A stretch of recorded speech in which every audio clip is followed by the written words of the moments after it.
नअब्दु व इय्याका नस्तईन। आराम से आप खामोशी से आज आपने मेरी बातें सुनी।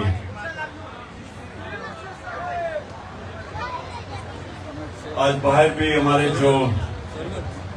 जो टाइगर आए हुए हैं वो भी आज स्क्रीन के जरिए ये बात सुन रहे हैं, तो उनको भी मैं सारों को खुशामदीद कहता हूं। अच्छा, नजम ने नाते पढ़ी आपके लिए। नातों का मकसद क्या है? हर चीज का मकसद होता है। नात का मकसद होता है कि आपका जो इश्क है और जो प्यार है हमारे नबी सल्लल्लाहु अलैहि वसल्लम, वो आपके दिलों में चला जाए। क्योंकि मुसलमान तो हो ही नहीं सकता जब तक वो अपने नबी से प्यार ना करे। और उसकी वजह क्या है?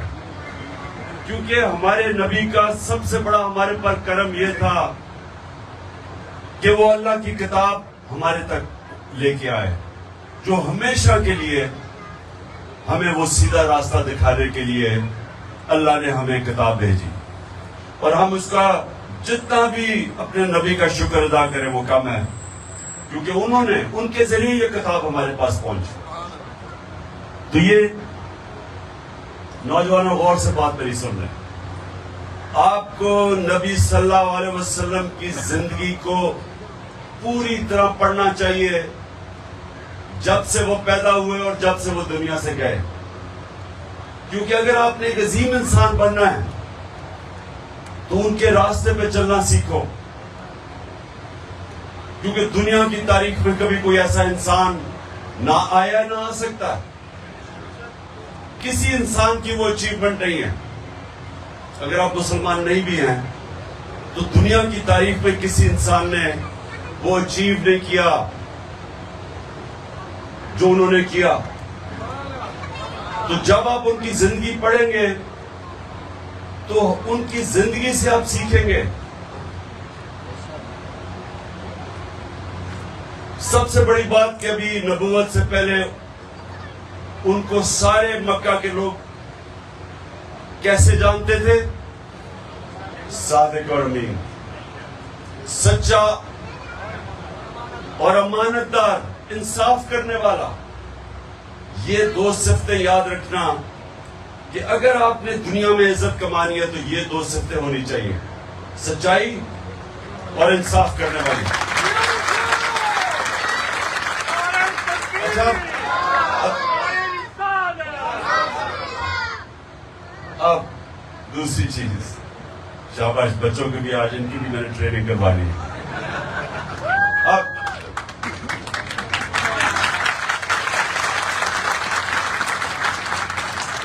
आप ये आजमा लें, गांव में चले जाएं, कई मोहल्ले में चले जाएं, सारे मोहल्ले वाले जानते होंगे वो एक आदमी जो सादिक भी है और अमीन भी।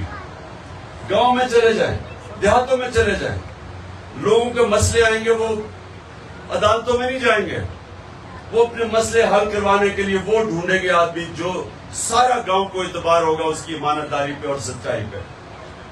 उसकी इज्जत, और इज्जत पैसे से नहीं कनेक्टेड। कितना आपके पास पैसा है नहीं है, इससे इज्जत का कोई ताल्लुक नहीं है। इज्जत का ताल्लुक है ये दो चीजों से, जो सच्चा इंसान होता है और जो इंसाफ करने वाला होता है। इज्जत का इससे ताल्लुक है। लोग बस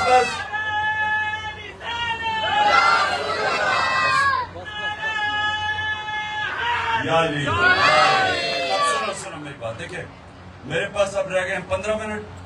कितने मिनट? जी 15 मिनट है। तो 15 मिनट में मैं आपकी तरबियत करना चाहता हूं, क्योंकि मेरे नौजवान दूर दूर से आए हुए हैं। तो मैं ये चाहता हूं कि आप सब लीडर बने। अल्लाह ने हमें सबको इतनी सलाहियत दी है जब उसने हमें सबसे अजीम मखलूक बनाया, अशरफुल मखलूकात, तो हम सब लीडर बन सकते हैं।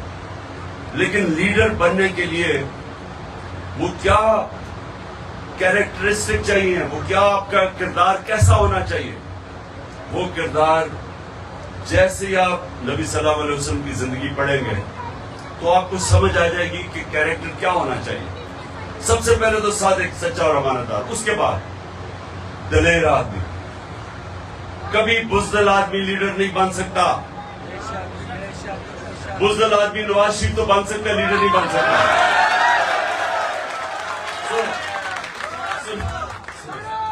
सुने मैंने उसका नाम नहीं लेना था। मैं सिर्फ आपको मिसाल दे रहा था कि दलेर और बुज़दिली में क्या फर्क है। इतना सा प्रेशर पड़ता तो सीधा मुल्क से बाहर भाग जाते हैं। इसलिए सुने, तो ये आपने बात समझ ली। दिलेरी किधर से आती है?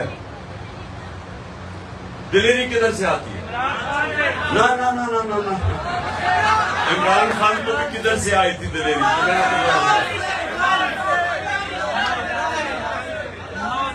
ला इलाहा इल्लल्लाह, कोई नहीं है खुदा सिवाय अल्लाह के।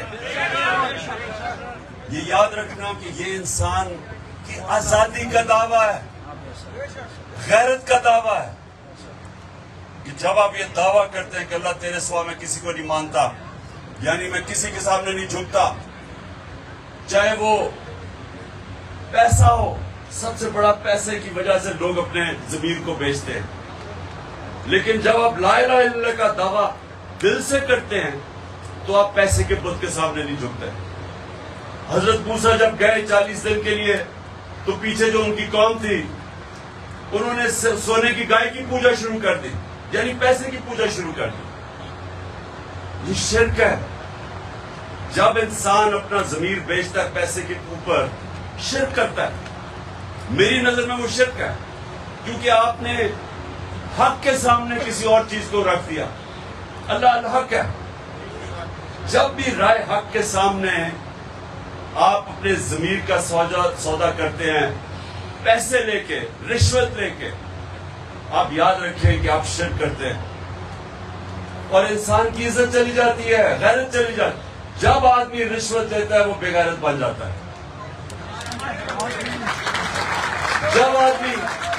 जब आदमी झूठ बोलता है, अब झूठ आपका अगर पकड़ा जाए कि मेरी लंदन तो छोड़ो पाकिस्तान में कोई प्रॉपर्टी नहीं है,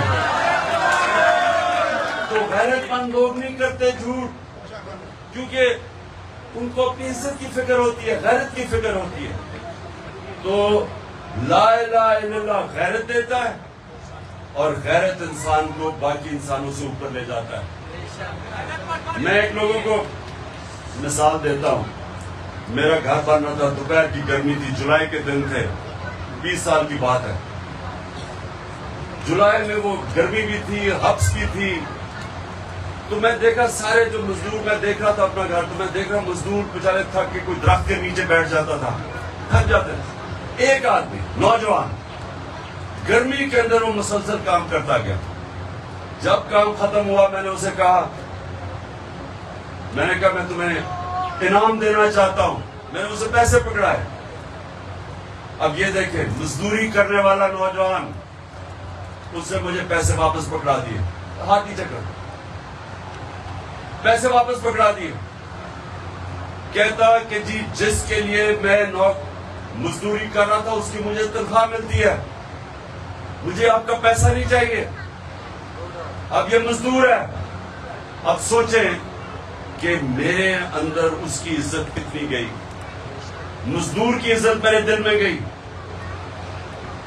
जो पैसा आपको इज्जत नहीं देता, आप जब अपनी इज्जत करवाते हैं दुनिया आपकी इज्जत करती है। कभी किसी इंसान जो अपनी इज्जत नहीं करता दुनिया उसकी इज्जत नहीं करती। और बदकिस्मती से हमारा मुल्क, हम जब जाके दूसरों से पैसे मांगते हैं तो कौम की इज्जत नहीं होती। इसलिए इंशाल्लाह मौका मिलेगा, हमने मुल्क को अपने पैर पे खड़ा करना है इंशाल्लाह। अच्छा अब आगे चले। अब ये देखें कि जब नबूवत मिलती है तो उनको कितने मुश्किल वक्त से गुजरना पड़ता है। जहां तक मैंने तारीख में पढ़ा 40 मुसलमान हुए 10 सालों में। सुने जरा, 40 लोग सिर्फ 10 सालों में मुसलमान हुए और उनको हर किस्म की मुश्किल का सामना करना पड़ा। अब सवाल हमें ये पूछते हैं अपने आप से कि जिसको कुरान में अल्लाह अपना हबीब कहता है, जिससे अल्लाह प्यार करता है, उसको अल्लाह ने मुश्किल वक्त से क्यों गुजारा? पहले साल ही दे देते मदीना की रियासत, क्यों 13 साल मुश्किल वक्त से गुजारा? इससे हम क्या समझते कि मुश्किलें जब इंसान पे पड़ती हैं तो हमें डरना नहीं चाहिए। मुश्किलें इंसान को मजबूत करती हैं, आपको ताकत देती है। जब आप अपने बाजू के ऊपर भार रखते हैं तो आपका बाजू मजबूत हो जाता है, कमजोर नहीं होता। बाजू को इस्तेमाल ना करो, कमजोर हो जाता है। अल्लाह ने इंसान को ऐसा बनाया तो उन्होंने हमें हमेशा के लिए बताया कि जब हमारा नबी सल्लल्लाहु अलैहि वसल्लम अपने हबीब को मुश्किल वक्त से गुजारा तो हम सबको बता रहे हैं कि मुश्किलों से हमें डरना नहीं चाहिए, क्योंकि जब जितनी मुश्किलें पड़ती गई, मेरे नबी और उनके हबीब, उनके जो साथी थे वो तकड़े होते गए, नजरिया उनका पुख्ता होता गया कि छोड़ के भी चले गए।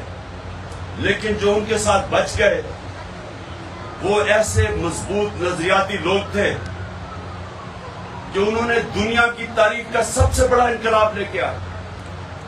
तो वो मुश्किल वक्त से गुजर के ही उनमें वो उनका नजरिया भी पुख्ता हुआ, ईमान तकड़ा हुआ, और उन ईमान वाले लोगों ने दुनिया की तारीख बदल दी। और वो बदली कैसे कि 13 साल मुश्किल वक्त गुजार के जब उनकी जान को खतरा था, जान को खतरा होते हुए अल्लाह का हुक्म आया कि हिजरत करो, मदीना पहुंचते। पहले 4-5 साल मदीना में उम्मा खतरे में थी। जंग ओहद और जंग खंदक के अंदर बहुत मुश्किल से उम्मा बची, और उसके बाद जो वो इनकलाब आया, ये तारीख, अब इंसानी तारीख की मैं बात कर रहा हूं। 625 जंग बदर 313 लोग, 636 यारमुख की जंग, रोमन एम्पायर, लाख फौजी उनके जदीद हथियार, और खालिद बिन वलीद के मुसलमानों के सामने घुटने टेक देते हैं। 11 सालों में, 313 से 11 सालों में पहले रोमन एम्पायर गिरता है और अगले साल 637 में दूसरी सुपर पावर गिर जाती है उनके सामने। ये तारीख का हिस्सा है। तो वो लोगों की जो तरबियत की उन्होंने, मुश्किल वक्त से गुजरे। अल्लाह ने हमें बताया कि मुश्किल वक्त से नहीं डरना चाहिए। जब आप नमाज पढ़ते हैं कि अल्लाह उनके रास्ते पर लगा जिनको नेमतें बख्शी, उनके लिए जो गलत रास्ते पर चले गए, एक चीज सिर्फ आप नमाज में अल्लाह से मांगते हैं, वो सीधा रास्ता। तो वो जो सीधा रास्ता है वो आप अपने नबी का रास्ता मांग रहे हैं। वो आसान रास्ता नहीं है, लेकिन वो आपकी अजमत का रास्ता है। कभी घबराना नहीं चाहिए मुश्किलों से। तो हो जी पुलिस आ गई, टेयर गैसिंग हो गई, ये हो गया, वो हो गया, कि कुछ नहीं होता, फर्क पड़ता, आप और तगड़े हो जाते हैं उससे। ये जुल्म के सामने जब खड़ा होता है इंसान को और तगड़ा कर देता है, वो और बड़े चैलेंज लेने के लिए तैयार हो जाता है। और ये जो आपकी माशाल्लाह जो आप कारकुन निकल रहे हो, आप वो नजरियाती कारकुन निकल रहे हो जिसने इंशाल्लाह पाकिस्तान को हकीकी आजादी दिलवानी है। और हकीकी आजादी कैसे आएगी? अब सुन लो जरा, नहीं सुनो, आनी कैसे आएगी? जैसे नबी सल्लल्लाहु अलैहि वसल्लम ने मदीना की रियासत संभाल के इंसानों को आजाद किया, दो तरह आजाद, ये अब गौर से सुन लो। कभी भी गुलाम कोई बड़े काम नहीं कर सकता। गुलाम सिर्फ अच्छे गुलाम रहते हैं। सिर्फ आजाद इंसान की परवाज ऊपर है, जिसको अल्लामा इकबाल कहते थे मेरा शाहीन। शाहीन तो वो है जो आजाद होता है। जो बाकी परिंदे वो गुलाम हैं, जमीन से जकड़े हुए हैं। जो मौलाना रूमी, मेरी सबसे जो फेवरेट मेरी जो कहावत है मौलाना रूमी की, कि वो कहते हैं अल्लाह ने जब तुम्हें पर दिए हैं क्यों जमीन पे रेंग रहे हो? क्योंकि हम खुद अपनी टांगों पे जंजीरें बांधी हुई। सबसे बड़ा आजादी इंसान की अंदरूनी होती है। ला इलाहा इल्लल्लाह। कोई नहीं, जब ये दावा करते हैं कोई नहीं है स्वयं खुदा स्वयं अल्लाह के, आप आजादी का दावा कर देते। और फिर जो एक पैसे का बुत तोड़ते हैं और दूसरा खौफ का बुत। ये बड़ा खतरनाक बुत है खौफ का। मैं लोगों को बताता था जब मैं क्रिकेट खेलता था, मेरे से बहुत अच्छे अच्छे खिलाड़ी थे, लेकिन किसी को अच्छे बैट्समैन को गेंद लगने से डर लगता था। कई ऐसे खिलाड़ी थे हारने से डरते थे। मैच से पहले इतना खौफ था कि मैं हारना चाहूं, उन्होंने जीतना नहीं आता था। जो हारने से डरता है वो जीतना नहीं उसको आता। तो आप सब याद रखें कि ये जो खौफ का बुत है, ये इंसान की परवाज में सबसे बड़ी रुकावट है। और इंशाल्लाह मेरे कारकुनों ने तोड़ दिया वो खौफ का बुत। तो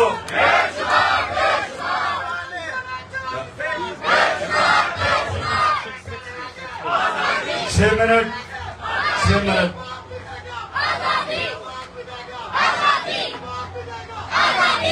शाबाश। बच्चों की भी आवाज आ रही है आजादी की, ये बड़ा अच्छा खुशहाल चीज है।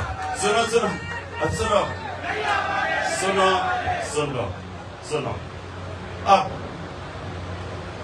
तो एक आजादी आती है अंदरूनी, जो ला इलाहा इल्लल्लाह इंसान को आजाद करता है, और आजाद इंसान की परवाज ऊपर होती है। और ये जो बुत तोड़ते हैं आप, पैसे का बुत, सबसे ये भी पैसे का बुत बड़े बड़े लोगों को गुलाम बना देता है। और दूसरा खौफ का बुत। 3 खौफ है, याद रखना। 3 सबसे बड़े खौफ है जो अल्लाह ने उन खौफ को दूर करने के लिए वो तीनों चीजें अपने हाथ में रख ली हैं। मौत का खौफ, जिंदगी मौत अल्लाह के हाथ में कुरान में। दूसरा इज्जत जिल्लत, कि जी मुझे जलील कर देंगे। कोई इंसान किसी को जलील नहीं कर सकता, इंसान के अमाल उसको जलील करते हैं। इज्जत अल्लाह के हाथ में। और तीसरा रिस्क, ये भी बहुत बड़ा बुत है। मुझे ये डर लगे जी लोग गलत काम करते हैं, पुलिस वाले, हर किस्म के एजेंसीज के लोग, पता है कि गलत काम कर रहे हैं, पता है इंसानियत के खिलाफ है, पता है शरीयत के खिलाफ है, लेकिन अपनी नौकरी बचाने के लिए जुल्म करते हैं लोगों पे। इसकी कोई माफी नहीं है। अगर आप ये समझते हैं कि आप देख रहे हैं कि वहां औरतें बच्चे खड़े हैं, उनके ऊपर टेयर गैसिंग कर रहे हैं और मार रहे हैं, शेल्स मार रहे हैं औरतों को, और समझते हैं कि जी मुझे तो ऑर्डर मिला था, इसका कोई माफी नहीं है। अल्लाह ने हुक्म दिया आपको, अमर बिल मारूफ व नही अनिल मुनकर।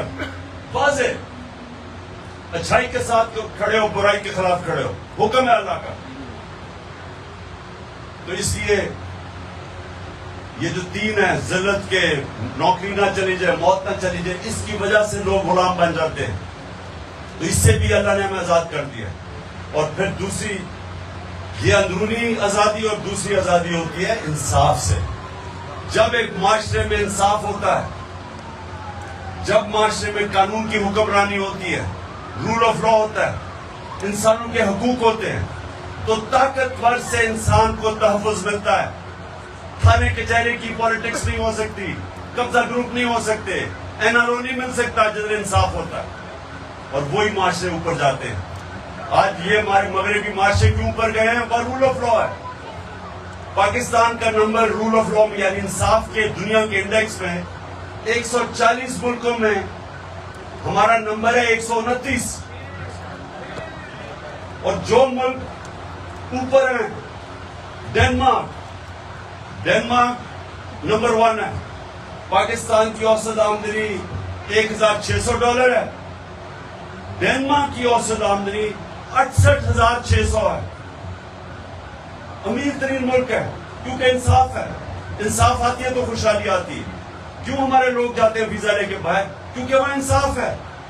उनका कानून उनको इंसानों को तहफ़्फ़ुज़ देता है।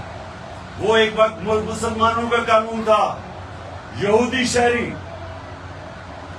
हजरत अली रज़ी अल्लाह ताला खलीफा वक्त, हजरत अली केस करते हैं अदालत में कि इससे मेरी तलवार या वो हथियार चुराए हैं। काजी खलीफा वक्त हजरत अली रज़ी अल्लाह ताला को मुकाम देखे और काजी फैसला करता है यहूदी के लिए कि जी बेटे की गवाही में कबूल नहीं करता। ये था मुसलमानों का इंसाफ, जिसने इंसानों को आजाद किया था। इंसानों को याद रखें, हमारे नबी रहमतुल आलमीन है, सब इंसानों के लिए रहमत बन के आए थे। हमारा अल्लाह रब्बुल आलमीन है, सब इंसानों का रब है। इसलिए जो भी उनके अगर मगरबी माशरा अगर उस पे चलेगा, नबी के हुक्म पे और अदल और इंसाफ कायम करेगा, वहां खुशहाली आ जाएगी। हम नहीं चलेंगे, हमें साफ मिलेगा। अच्छा जी, अब आखिर में दुआ करते हैं, हाथ ऊपर करें। हम सब नहीं, आपने सिर्फ आमीन कहना, मैं पढ़ूंगा दुआ। हम अपने अल्लाह से आज दुआ करते हैं कि अल्लाह पाकिस्तान को मदीना के रियासत के असूलों के ऊपर एक अजीम कौम बना दे। अल्लाह हमारे मुल्क को हकीकी तौर पे आजाद कर। अल्लाह हमारे मुल्क में कोई इंसान भूखा ना सोए।